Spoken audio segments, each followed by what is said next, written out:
si i manipuluan grekët dokumentet e Venedikut për Shqipërinë. Që Çamëria e Himara ishin shqiptar në mesjet, historiani Pollumb Gjufi nuk ka asnjë dyshim. Janë me mira dokumente që e vërtetojnë këtë. Në veprën e tij voluminoze Arbërit e Jonit, Vlora, Delvina e Janina në shekujt 15-17, ky është një fakt i kryer. Në çdo dokument të huaj nga Vlora në Prevez, thëriteshin shqiptar e flisnin shqip. Pollumb Gjufi. Dje në sallën Alex Buda, historiani Pollumb Gjufi prezantoi veprën e tij, me të cilën fitoi çmimin Çabej, akorduar nga Akademia e Shkencave. Një vepër e mbështetur nga Instituti i Albanologjisë dhe botuar nga Onufri. Përpara një auditori studiuesish e historianësh, Gjufi bëri një ekspoze të punës së tij disa vjeçare, duke vënë në dukje se sa shumë dokumente ka për historinë e Shqipërisë, por që fatkeqësisht nuk shfrytëzohen. Të tilla janë arkivat e Venedikut që sipas tij janë një thesar i vërtet. Arbërit e Jonit shtrihet në një periudhë kohore mes shekujve 15-17 dhe ofron një informacion të gjerë mbi jetën e shqiptarëve në këto treva. Jetën politike, ekonomike, kulturore, pushtimin osman dhe marrëdhënien me Perëndimin. Gjufi evidenton rolin e luajtur në ngjarjet historike të atyre shekujve nga shqiptarët e Labërisë, të Himarës, të Delvinës e të Çamërisë.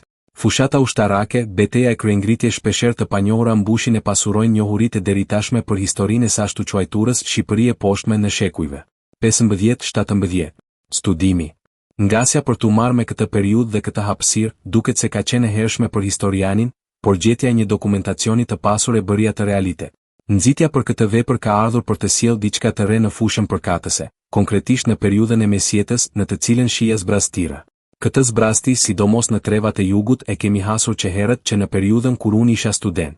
Zbrastira që vinin edhe nga premisa konceptuale, po tu referohemi edhe kolosëve austriak të mesjetës shqiptare, të cilët kanë bërë një punë të lëvdueshme, kanë botuar një korpus prej 2 vëllimesh me dokumente mesjetare, kanë bërë edhe vepra, monografi, studime, artikuj, por për ta Shqipëria mesjetare vete deri në Vlorë.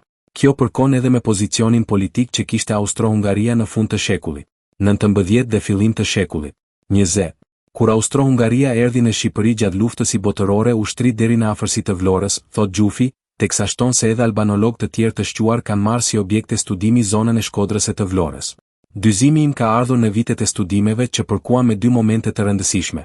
Botimin e korpusit të dokumenteve veneciane nga Giuseppe Valentini, një korpus me 24 vëllime, i cili për herë të parë shtrin vështrimin në të gjithë habitatin jugor të shqiptarëve, duke sjellë dokumente me rëndësi që në shekullin e 15, për të cilat ja vlente të shkruaje.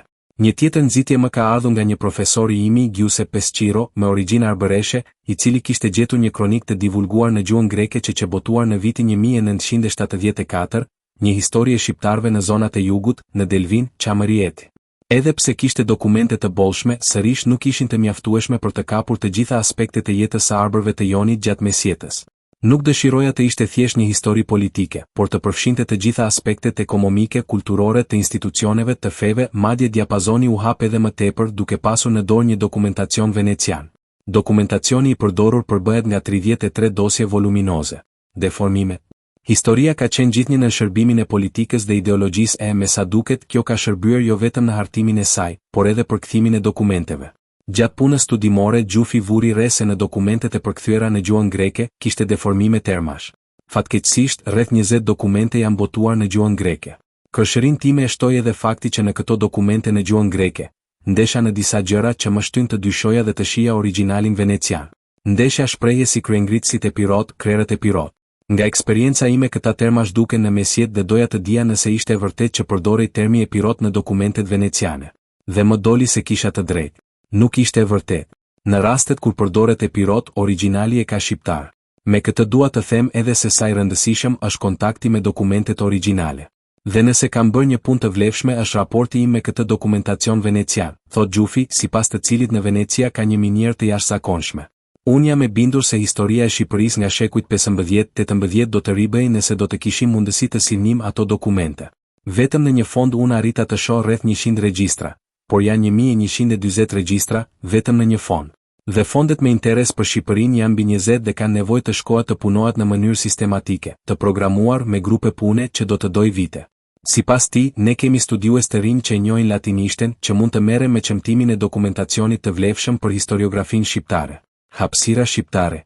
Dokumentet që ka shfletuar Pollumb Gjufi nuk lën asnjë shteg për manipulime. Habitati shqiptar sipas tyre shtrihet deri në gjirin e Prevezës. Kësaj debatet për Çamërinë e as më shumë Himarën janë të ezauruara tashmë. Xufi e ka thënë edhe më herët se nuk kam gjetur asnjë dokument venecian spanjoll që të thotë se Himara është greke.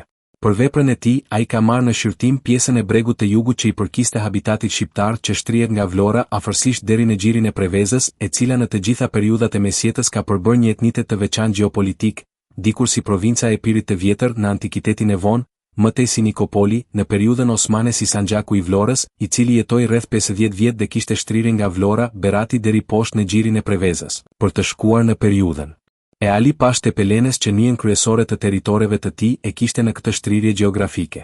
Pra, ishte një etnitet i veçantë i cili ka pasur shkëmbime ekonomike, tregtare et. Territoret shqiptare kanë shërbyer herë si Ur e herë si Hendek për perëndimin.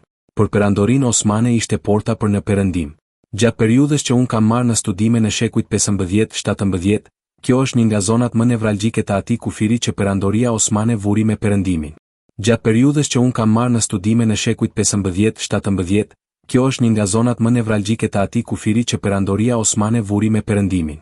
Që këtu perandoria osmane tentoi të çajë drejt perëndimit për të pushtuar Italinë në jug, nga Vlora në 1481, ku patën një farë suksesi me pushtimin e Otrantos dhe po prej këtij territori u nisën ushtri dhe flotat osmane për të pushtuar bastionet e fundit të Venedikut si ishulli Korfuzit apo ishujt e Jonit. Është një periudhë e mbushur me ngjarje të mëdha si lufta e Lepantos, me rezonancë të jashtëzakonshme në këtë trevë që dokumentet e fillimit të shekullit 15 e njohin si Shqipëria e poshtme. Lufta Veneto-Osmane, pastaj lufta për pushtimin e Kretës. Për të gjitha këto ngjarje ky territor ka shërbyer si një prapavi ku venecianët të interesuar për të ruajtur korridorin në detin Adriatik, donin të ngrinin vatra rezistence të popullsisë shqiptare që t'i krijonin probleme perandorisë osmane, në mënyrë që ajo të mos e përdorte flotën e saj në frontin e Kretës apo të Danubit, në veri me austro-hungarezët, por t'i mbante të gozhduara në këto territore, sqaron Xufi. Histori politike. Histori sulmesh, tërheqjesh, pushtimesh e shkatërimesh. Është një histori politike e mbushur me ngjarje, personazhe, kryengritje, luftëra me emra e data. Historia kjo është dhe mendoj se ka ngjarje të cilat trajtohen për herë të parë, si pushtimi i Vlorës nga venecianët në 1690, në kohën e luftës së Kretës dhe ripushtimi i kështjellës së Vlorës dhe Kaninës rreth 6 muaj më vonë. Për këtë kam shfrytëzuar një dosje ku përshkruhet me hollësi të habitshme edhe historia e kështjellës Tetekëndëshe, e cila nuk ekziston më, hedhja në erë, shkatërimi i saj. Dhe kapitulli mbyllet me venecianët që tërhiqen duke parë nga deti si hidhet në erë kështjella. Por historia nuk mbaron këtu. Në një nga kërkimet e mia të mëvonshme, në një dokument zbulova se kështjella e Vlorës dhe e Kaninës u rindërtuan nga turqit pas 10 vjetësh. Po kështu edhe kalaja e Butrintit, e cila merret dhe rimerret nga venedikasit dhe turqit dhe që rezulton të jetë ndërtuar nga turqit. Gjuha shqipe, edhe pse jo e dokumentuar, ishte e sigurt se në këto troje flitej shqip. Në aspektin kulturor jemi në një zonë ku ndryshe nga veriu shqiptar, nuk kemi të dhëna për kultivimin e gjuhës shqipe. Të dhënat flasin për një identitet shqiptar gjithsesi, sepse shqiptarët në këto dokumente shoqërohen me etiketën shqiptar. Fshati shqiptar, shqiptari, shqiptari gjoneti. Ajo që është interesante është që faktori i gjuhës të huajt është shumë i fortë edhe në jug.